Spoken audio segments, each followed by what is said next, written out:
Welcome to The Wing, the emotional and financial health check you never knew you needed. Hi ladies, welcome to another episode of The Wing. And this time I should say actually hello ladies and gents, because I feel like we might have a few of our male listeners tuning into this particular podcast based on what I'm going to title it. And that is because we are having our first ever male guest on the podcast. He might be our first, might be our last, I'm not entirely sure. But we've heard a lot about him. I've spoken about him in detail, the good, the bad, the everything in between. And it is my husband, Jake. Hi, Jake. Hello. How you going there, Dal? I'm good there, Dal. Thank you so much for tuning in to this episode of The Wing as a very special guest. It did take us about 37 minutes to organise this connection because we are in the same house and Jake apparently doesn't know how to work a laptop. So yeah, that's where we're at.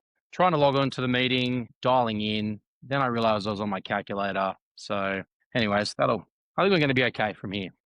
Onwards and upwards. Okay, I have faith, sort of. Kind of say I'm really excited about being here because I just really eager just to share our dirty laundry in like one of the most public platforms you possibly can. So let's rip in. I can't help but feel like that was a tiny little dig at my podcast, but I'm just going to let that one slide. And, no digs. No digs here. No digs. Okay. All right. Well, I've dug on you a few times, so I guess I probably deserve it. No, look, in all seriousness, we do have some structured questions that we're going to ask Jake because it takes two to tango. And I've been pretty open about my behavior, feelings, emotions, lack of regulating those emotions in the postpartum period, during pregnancy, and even well before that, when if you go back to the very first episode that I launched, which was about cleaning Jake's entire house out and basically taking over it, making it my own and selling all these things. So I think it'll be good to hear from Jake's perspective, his interpretation of a few things. We're mostly going to be talking about pregnancy, having kids, and what that's been like for Jake as well. So I'll start off with the first question for you, Dal. When we first found out I was pregnant, what was your initial reaction and what did you picture this next chapter to look like for you as a dad? Firstly, before I answer that question, when you say getting rid of my stuff, are you referring to when you put my vacuum out in the rain? Is that the way you're talking about? Correct. And I did, in fact, record that live on a podcast and I published it. Good. Very good. Well, I'm glad that that's out there because I just want to get that on the record. I'm sorry about the vacuum, Jake. It's all right. It's fine. I only just bought it, but it's okay. Oh. Sorry. I might have left that bit out. Sorry, back to it. What was my initial reaction? Have you told the story about how I actually found out for the first time? No, I haven't, because it was a bit of a dud moment and I should have shared it. Anyway, you go. I'll share it because, yeah, I guess it's kind of funny because you kind of expect these moments to be, I don't know, like really big. It just like felt like a really small moment in the grand scheme of things. But yeah, we were away in the Gold Coast and we were at a conference. I was at the conference and Katey was at the hotel, and Katey sends me a text message saying, "Hey, I'm just in the hotel having a bath with the door open." And I sort of read the message and thought, "Oh, it's a bit weird, but okay, thanks for letting me know. I'll see you soon." So then, I come in the door and I walk into the room and I just walk straight into the bathroom and I'm like, "Hey, Dale, like, how's your day? Da da da." And I can just Katey's just in the bath, just all ginger and like, "Did you see when you walked in?" I'm like, "Did I see what?" Katey's like, why don't you go back and just walk back through the room and just see what you see?" So I'm like, "What?" Turn around and then I kind of walk back into the room and then on the table I'm noticing all these things. And the first thing I think I actually noticed was the socks, the little baby socks. And there was some poppy seeds and a baby book and things. And I just remember being like, I guess shocked more than anything else. I'm like, "Oh, holy, this is actually happening." Like, wow. And then it was just this, we were like far out, like we're away for another 2 nights with all of our colleagues and I love a drink and so does Katey. How the hell are we going to get through this, this weekend without anybody knowing? But obviously, yeah, after you have a couple of kids, you kind of you start to lose that, not having the need to keep it all, pent up as a big secret. But certainly, when you're having your first, that's all you want to do. Well, it's all you've been ingrained to do anyway. So I think excitement and shock is probably the best way to describe that. And mind you, I had done a pregnancy test that morning and found out Jake had already gone to the conference. So, and he's there with obviously a heap of colleagues, firstly, a heap of friends. My dad was there. There was just, we were just with everybody for this chunk of time. And so I found out in the morning and I thought, well, I can't text him because he's going to be stressed all day, like figuring out, oh, I've got to get back and trying not to have a reaction in front of anybody else. So that I can't call him because that would be suspicious. So I literally just had to wait for him to get back that afternoon to view the little display that I'd created on the little dining table in the hotel room, and packet of poppy seeds because baby was the size of a poppy seed at the time, and baby socks and a best dad book. But it was, I do agree with you. It was a bit of not a non-event. I mean, I was stressed out massively all day and I was just felt like I was by myself and I couldn't wait for you to get back to the hotel. It maybe wasn't the initial reaction that you originally thought. Did you have any thoughts after, like obviously it marinated and like, we sort of went on with the weekend and you drank all my drinks and had a really wonderful time. And I think that, feel like I was made for that moment. Like I really stepped up. I feel like I really stepped up in that moment. You did. You took it for the family. I did it for the family. But it was such a interesting time, like reflecting. Like I think when I found out, I've always wanted to be a dad. I've always wanted to be a dad ever since I could remember. So I was really excited about that. Probably dawned on me a little bit that I wasn't quite the man that I thought I should be as a dad, and kind of went on a bit of a journey of trying to maybe better myself in preparation for that. So it was kind of maybe a little bit of a, I don't know, maybe call it like a coming of age where I'm like, okay, it's, had a lot of fun over this last decade, and now I need to switch on, and I've got a little bub on the way, and just time to lock in a bit, I think. You definitely went on. I remember you going on, and you've done this all 3 times. Gone on a bit of a health journey and had different hacks in your life that you changed, like, implementing your morning walks and, more recently implementing things like sauna and better eating, and you ended up losing 25 kilos during this whole period of time. Like obviously not all, in one unrealistic hit, but like the changes that you made to your lifestyle, I think were very impactful. So do you think, were those changes part of you knowing that you were going to become a dad and to like support me through that pregnancy journey? I think so. Like I would have been 125 kilos or thereabouts when you fell pregnant. And that's just certainly not the man that I, wanted to be. Like, I couldn't remember the last time that I'd, gone for a run. Not that I run now, but that I'd done any like form of, strenuous exercise. I like given up at the gym, and it was kind of maybe just like the push that I needed to go, okay, yep, it's time to, like, I wasn't doing it for myself, but now that I can do it for someone else, now that's lit a fire in me a bit, I think. Yeah. That's interesting. And it's funny because I suppose you probably watched me. Obviously, there's some forced lifestyle changes that come along with pregnancy and, watching what that sort of all does. And that's it. And you're doing it for somebody else. Like you're not, which is funny because sometimes it's easier to do something for somebody else than it is for yourself. And I was just so curious to know about what your mindset was during that period of time. Yeah, I remember, I don't know if you remember this, but it might have been like maybe, because it didn't happen overnight, it gradually came as the pregnancy kind of went. I think maybe once we got past like week, because at the start, it's all exciting, but it's like, oh, we've got to wait for this blood test and we've got to wait for this and we've got to get to 12 weeks and then we've got to get to, so up until I think maybe 12 weeks is when it kind of started to feel like, okay, this is happening. And I remember I had like a really big Saturday night, and I think we might have had something on the Sunday morning that I'd kind of like agreed to come along to, and I was just so hungover, and I think you end up going on your own, and I just couldn't move. And I remember thinking, right, So Katie has, she loves a drink just as much as I do, and she hasn't had a drink for 3 months, and here I am just getting like absolutely plastered.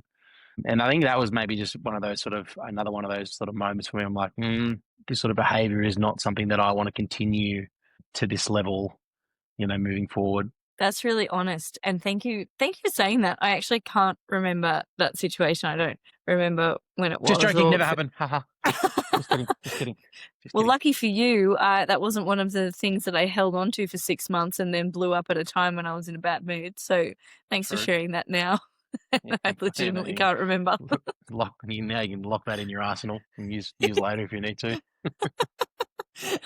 But yeah, that's it too. Like there's a different lens that you look at through, as a parent or becoming a parent, and there's certain things that that fall by the wayside over time, and it happens more and more the more kids you have, as you know. So, Jake, I think it would be interesting to hear from you. I guess you've sort of touched on it, but if you can go into a little bit more detail or tell us what was the main thing that you realized about yourself while I was pregnant with our daughter, with our first baby. Well, as I mentioned, I always knew that I wanted to be a dad, but I think until it is on the horizon, you kind of just, I want to be a dad. But then as you were pregnant, I realized that I wanted to be a good dad. I didn't just want to be a dad, I wanted to be a really good dad. So that's probably something that I realized, and that then sort of feeds into, well, if I want to be a really good dad and I can't like run after my child, that's probably not like the makings of a really good dad. So yeah, that was sort of holistically, I was where my head was at. I want to be a good dad, and then trying to figure out exactly what that looks like. My dad was never around, so I kind of knew what not to be like as a father, but I just knew that I wanted to be a good father. And that you are, Darl. You're wonderful. Thanks, sweetie. Despite what my earlier no, I'm kidding. I don't speak that badly of you. It's all in jest. It's fine. It's fine. Now, speaking of pregnancy and our relationship, I suppose is probably a double whammy question, but this is the bit I'm ready for all of this information to come back to me. So what do you remember to be the biggest moment in our relationship after we had our daughter? And what was your response? And what were your honest thoughts? All right, go for it. How long we got? How much time we got? Look, I think our listeners probably, I'm not going to give you a time limit. Just use your common sense. Well, I think you've spoken about on the podcast about the bottle lid that broke the camel's back. I don't really know how to explain that time, other than just like what the fuck. Pretty confusing for me, I guess, is probably maybe the PG way to describe it. But essentially, you've got 4 bottles. Any parent out there knows you've got 4 bottles on the go at any point in time. Bottles come in 3 parts. You've got the bottle, you've got the lid, and you've got the teat, and then you've got the bottle lid. And a bottle lid went missing, and sparks flew, and fireworks erupted. And I just at me, because of this bottle lid, and I just couldn't quite understand. And it just took you a day or two to kind of really articulate. Like, you were able to tell me about an hour later why you were frustrated, and you were slamming, cupboards around for an hour until I could figure out that you were actually upset about the bottle lid. And then I'm like, oh, okay, yeah, sure, of course. I hate bottle lids as well. But actually, kind of getting to the crux of, you were burning out and you needed more from me, but you didn't know how to ask for more from me. Have you spoken about like the list on the podcast? Yeah, I was just about to say, so this segment appears in the Unrelenting Standards episode. So right. Where that you explained it absolutely correctly. I forgot about the slamming of the cupboards because I could swear that you couldn't hear me, and I thought, I'm just going to keep doing it. I could feel you. I was upstairs sitting on the couch, and I could feel you. You would have been at least 30 meters away from me, and you just know. Blokes that are listening, don't you? You know. You just know. I remember times after that where I'd be stomping around upstairs and I came down and you looked at me very gingerly and said, "Is everything okay?" And I'm like, "Well, no, I'm cleaning up the mess like I do every morning," or something in a snappy tone like that. And you're like, "Okay, see, you knew before I got there. You knew before I knew. I'm just stomping around." But yes, to answer your question, we to go into the details of the list, but to recap, so bottle lid goes missing, Katey has a conniption, Jake is the person that cops the full brunt and blame for this menial task that didn't need to be blown up in such an exaggerated way. I did spend about 2 days getting my thoughts together as to why did that bottle lid trigger me so badly, and how can I not do that again. I just can't be communicating with Jake like that. That's just, it's not fair. It's terrible for our relationship. He's not going to want to be around me much longer if this is how I'm going to handle things. So I ended up making the list of things that go on in a house in 24 hours. And I wrote down everything. So if you didn't listen to that episode, I'll give you a really quick update. It was everything. So take common things, take the bins out if they're full, replace the toilet paper if it's run out, at the kitchen bench down at the end of the day. What else was there? I'll make sure all water vessels were full, which is still something Jake just cannot understand. And I thought it was because I grew up on a farm and we used to have blackouts. So it was important to always have a full kettle and a full, whatever you can put water in, Yeah, in see, it. you don't know this, but I still come downstairs and tip out half the kettle before I put it on in the morning because it's stupid to boil that much water. Yes. And I still get annoyed every morning when I'm like, oh, I'd love a cup of tea, but there's only about a centimetre left of water in that jug. I'm going to have to fill it up. 10 minutes to do the whole bloody jug. I need 150 ml for my coffee. Now I know. Can't you use the steam machine? Anyway, we'll take this offline. Let's work out the logistics of your morning coffee and my morning tea. Oh Yeah, my God, what a waste. Can you tell me answer one thing? When you tip out the kettle water, I know what the answer is, but I'm hoping you're going to answer it differently. It's on the plants. It is on the plants. No, it's definitely not on the plants. It's down the sink. For anybody not watching this, he just winked at the camera. Okay. Yeah. Well, in future... Hey, can we just stay this offline? I feel like we're going down a real rabbit hole. This is a rabbit hole. Actually, we're both guys, triggered. this is actually a live version of Katey getting triggered. I haven't slammed anything yet, not even by accident. Yeah, watch out for me after the podcast, people. Please, welfare checks. I think there was just a bit of a breakdown of communication, but potentially also the crux of it was Katey, for our whole relationship, Katey has always done most things around the house. I work a lot and work really hard, and so does Katey. Not to say that she doesn't, but I always did a lot of hours. And I always thought that Katey liked not to clean, because no one really likes to clean, but she likes things done a certain way, and she likes to have the house in a certain way. Like I'd go to work on a Saturday morning and say, honey, what are you doing today? And she's like, oh my God, I'm fapping. I just can't wait to clean out like a cupboard drawer and rearrange it. I could not think of anything fucking worse than cleaning out a cupboard and changing it around. So for all this time, Katey does she likes to cook. She does all the tidying around the house, all that stuff. But then when we had a baby, that wears thin. And I wasn't seeing that. This is the other thing as well, is that because Katey has such high levels of, we now call it unrelenting standards, which is also good to have a label for it, because before that it was just like, oh, why do you care so much about, like, who cares if that chair's, not 45 degrees? It can be 35 degrees for 5 minutes, can't it? So kind of good to have a label around it. But I would walk down the stairs and look around the room and actually think to myself, I should try and do something, try to help, look around, all the jobs are done. And then Katey would come down the stairs and she would have 5 jobs. And I'm like, oh, that's right. The bins, So actually getting it all documented was actually, for me, amazing, because now I could come downstairs and look at my list and go, there's 3 things on this list that haven't been done. I can do them. And now I know them. Well, and that's it too. And it was a point of contention, because I was getting to a point where I felt like I was the manager, and my staff member would come to me at the end of every day and ask, is there anything that they could do? And as you said, Jake, it does wear very thin. And I had decision fatigue, because every parent has decision fatigue at some point, yourself included. And, then I'd be racking my brain like, oh, I know there's things that need to be done that are going to alleviate stress for the next day, but I can't think of them on the spot. So this list took away all of that for us, because Jake loves lists, and I love stuff getting done.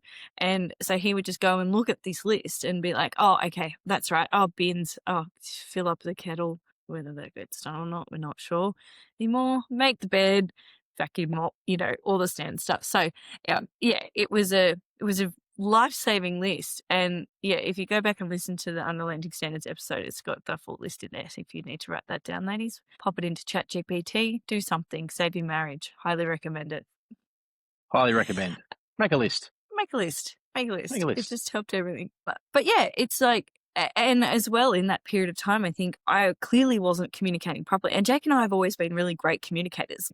Jake's a fantastic communicator. He does it for a job, for a business, and brings that home, and he's able to communicate really clearly with me and never, is able to diffuse me, which is a very unique talent in my opinion, because it's easy for me to fly off the handle. But to our communication, we had to relearn that, mostly had to relearn me, like put me back together and figure out, okay, well, how's she like to be communicated with, now, and how can Jake facilitate that, or what questions to ask at the right time? And it sounds complex, but I think the point is that I think most couples would experience this when you introduce a baby into the mix, or anything in a challenging situation. And if we had have let those things go and we hadn't addressed them in the moment or a couple of days later and actually come up with solutions, I honestly don't know like where we would be now in 5 years' time, in 10 years' time. Like, you can just see how marriages can break down if you're not picking up these bits and pieces along the way and addressing things politely and kindly to one another, instead of walking around slamming doors for the rest of your life. Yeah, that would have been less than ideal. Maybe the thing that's coming to mind now is, I think before we had kids, when you would be upset, you were maybe like a match, and I could just, put you out, or maybe a little bit of water. And then after having kids, maybe turning to a little bit of a sparkler. They're a bit harder to put out. And I think if we didn't address any of these issues, you would have turned into a flare, and that would have been no good. Yeah, I could see myself just like catapulting off the roof, like into the sky, into my flare form, and just screaming out for help from someone. But no one ever knows where the flare is, so they can't actually help them. So it's that's But a good analogy. also keeping in mind in that analogy that all those things need to be lit. And I was lighting. I'm the lightee in all of these scenarios, so it's not just a you thing.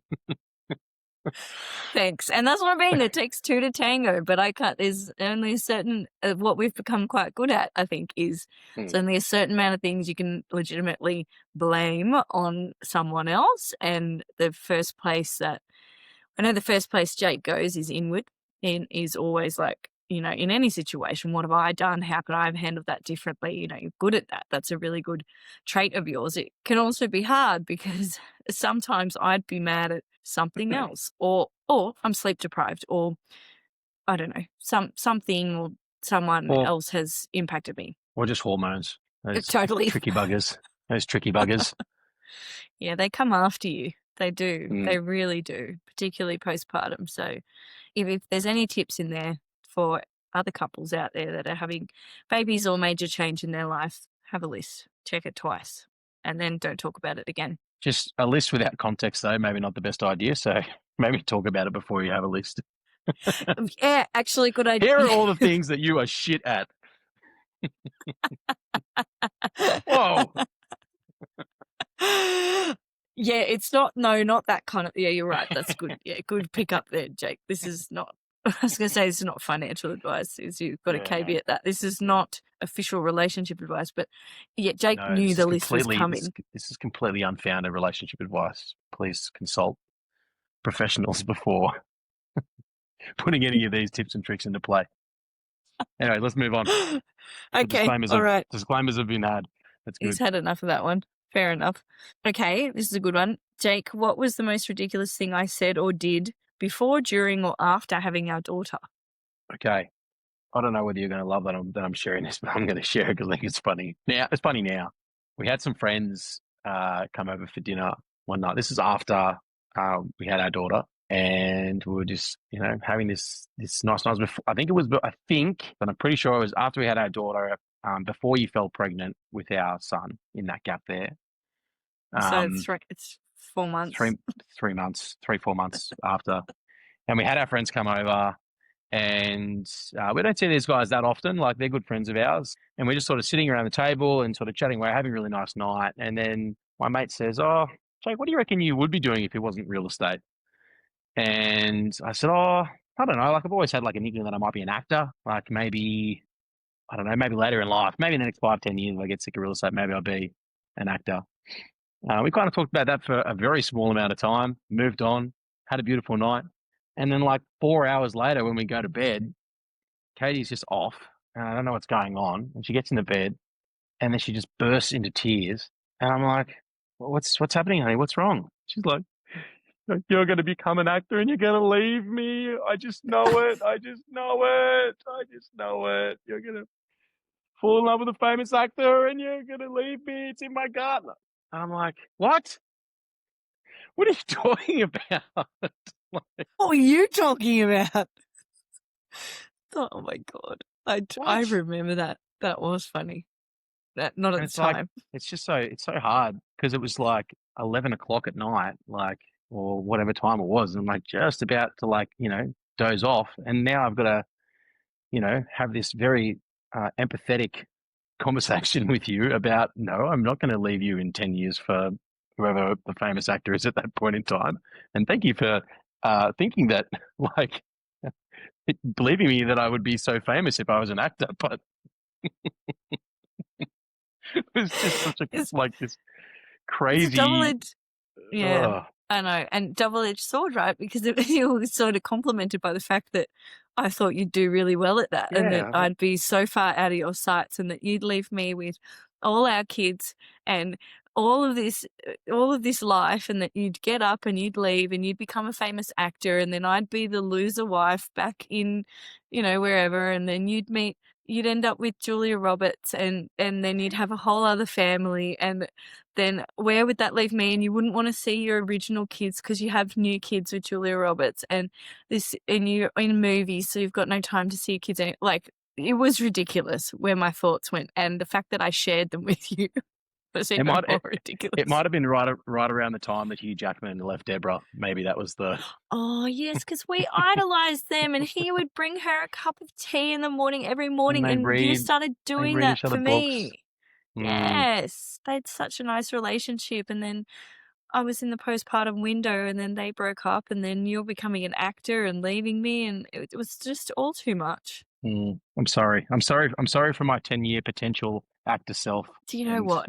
And I think I went on to later say, if you do pursue an acting career, like, can you just take us all with you? can you can I just We don't come? have to do it. Yeah, All I want to do is come. If you want to I go to just want to US, be I'll there. come with you. I'll just be with you. I'll be there. Can you bring me? Yeah, and I'm I, s- gonna I s- bring the yeah. kids. Don't forget about your original family because we were Yeah, here first.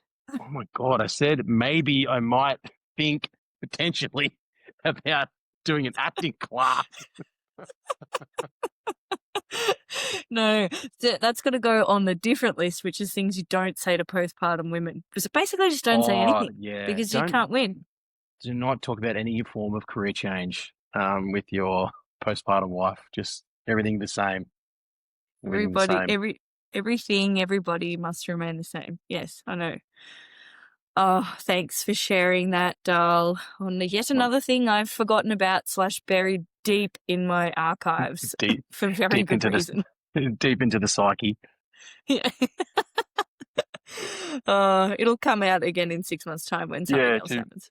Yeah. Next question is, what was the biggest transition for you? Getting married, finding out I was pregnant / the pregnancy, having our daughter, or having, this is a lot of variables, this is a very long question, sorry, Yeah. or having 2 kids under 13 months old, or finding out I wanted to have a third baby. So yeah, what was the, obviously we are having a third baby because Sorry, can you repeat the question? No, I'm just kidding. I know. The biggest transition, without a doubt, was going from 1 to 2 kids. Yeah, like hands down for Okay. me. Yeah.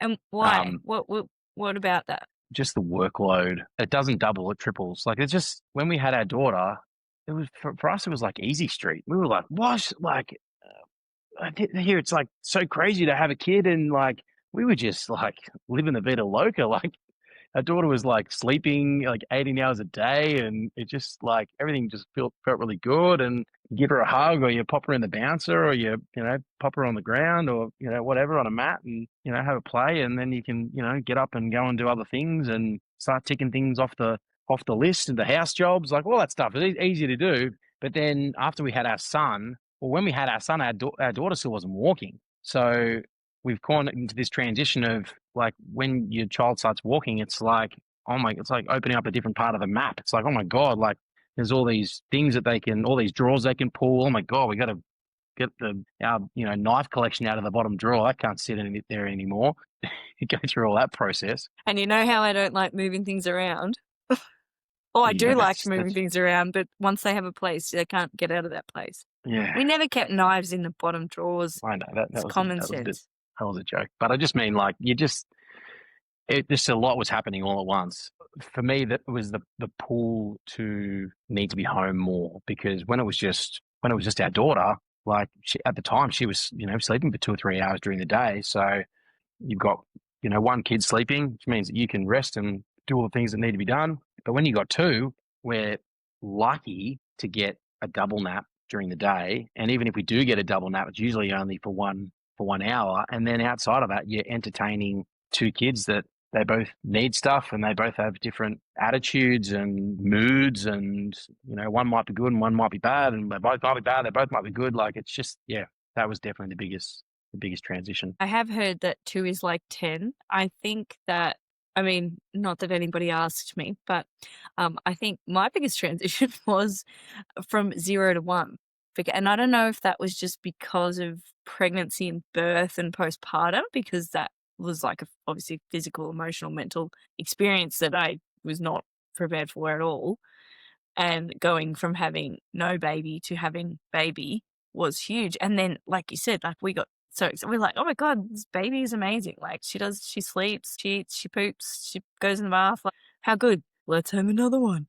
So we did. But it's What legends, such legends. Good call, great call.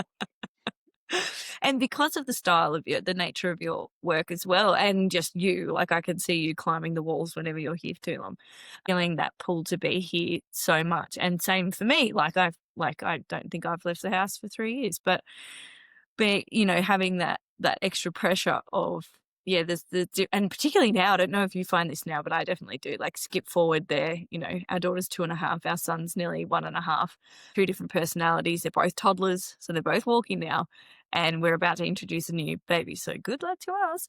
But it's very difficult to manage. Sometimes it's great because they entertain one another. Other times it can be really difficult because one's yelling at the other one to set the other one off. They antagonize each other. Each other. Yes. Typical siblings, I think. Mm. Okay. All right.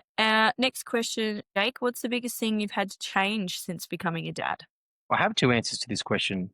The first is I realize I can't be 100% to everybody anymore. I used to put, you know, 100, 110% into my work, and really everything that I did really revolved around feeling like I need to be everything to every single client, and be at every single open home, and be at every single little interaction. I needed to be there and be in control.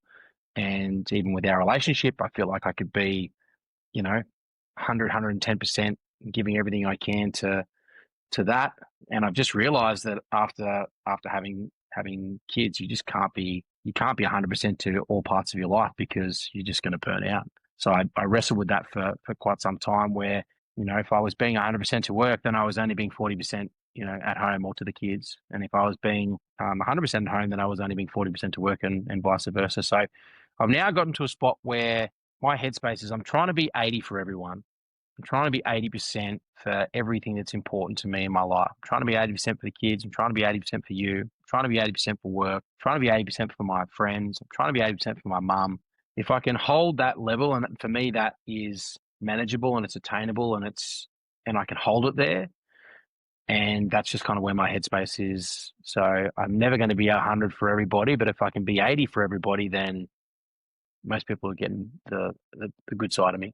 I love that. I think that when I heard you explain, I can't remember if you were explaining it in a work situation or you were having a conversation, and you relayed that to me. And I thought that's such a nice perspective, like to look through that lens. And 80% is still good, and 80% of Jay is a decent amount. Like your energy, your passion for life and for everything that you include and do. So it's kind of like the situation that I explained to you where I bumped into a good mutual friend of ours in the supermarket a couple of weeks ago, and she said, "Oh, how's Jake going?" And I said, "Jake, he's going really good." I said, "The way he's explaining things at the moment is that he's sort of 80% to everyone. Like, he's 80% to me, he's 80% to the kids, 80% to work, his clients, his friends, blah, blah, blah." And she just goes, 100% of Jake. That's a lot. He could probably cut it back to like 60 and he'd probably still be quite fine. I was like, that's a great way to think about it. I thought, yeah, even if he did drop down to 60, like keep his standard at 80, but if it dropped down to 60, that's plenty. Like, honestly, 60's fine. Keep it there, Dal. Speaking of percentages, unfortunately, my phone battery is now saying it's 5% battery. So Oh, good. unfortunately, I couldn't keep my phone at 80 today. So that's okay. That's room for improvement. And also, Jake knew we were recording this podcast 3 weeks ago because I put it in his calendar, because that's also how we communicate. Anyway, he's forgotten the phone charger. Anyway, it's fine. These are semantics. Doesn't matter. I think this is a podcast error, not my error. Anyways. Okay. Well, luckily for our listeners and for our relationship, I'm up to our very last question for this podcast. So, Jake, if you had one bit of advice to give to new parents, what would it be and why? And in this segment, please feel free to talk to like the mums that might be listening, and in ways that they might be able to communicate better with their partners.